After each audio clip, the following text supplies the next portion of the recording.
Hi guys! So welcome back to my channel. So for today's video, ang pag-uusapan natin ay kung bibili ka ng Robust, ano ba yung dapat na bilhin mo? Yung tablet or yung capsule? Siyempre reminder lang na kung iinom kayo ng Robust, dapat kayo ay 19 years old pataas. Okay? So kung below po, hindi pa po ideal or hindi pa po dapat kayo umiinom nito.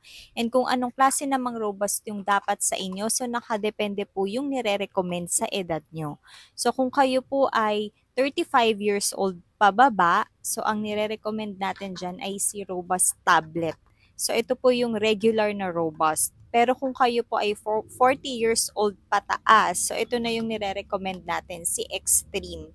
So take note po na si Robust Tablet, ito po ay iniinom pwedeng hanggang 2 tableta sa isang araw.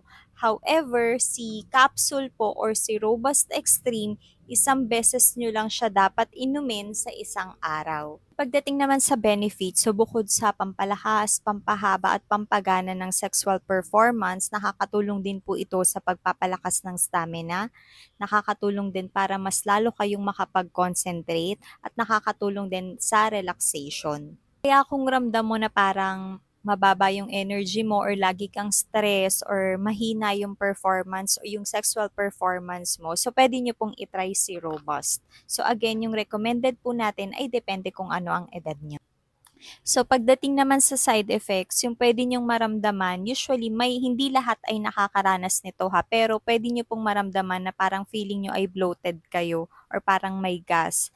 Pero hindi naman siya tumatagal, so temporary lang siya, mawawala din siya. So, pwede din naman na wala talaga kayong maramdaman at all. So, lagi ko din pinapaalala, if may iba kayong gamot na iniinom or may existing medical condition kayo, make sure na magpakonsulta po muna sa doktor bago kayo uminom ng Robust at ng iba pang mga food supplement para po lagi tayong safe. Yun lamang po. Salamat!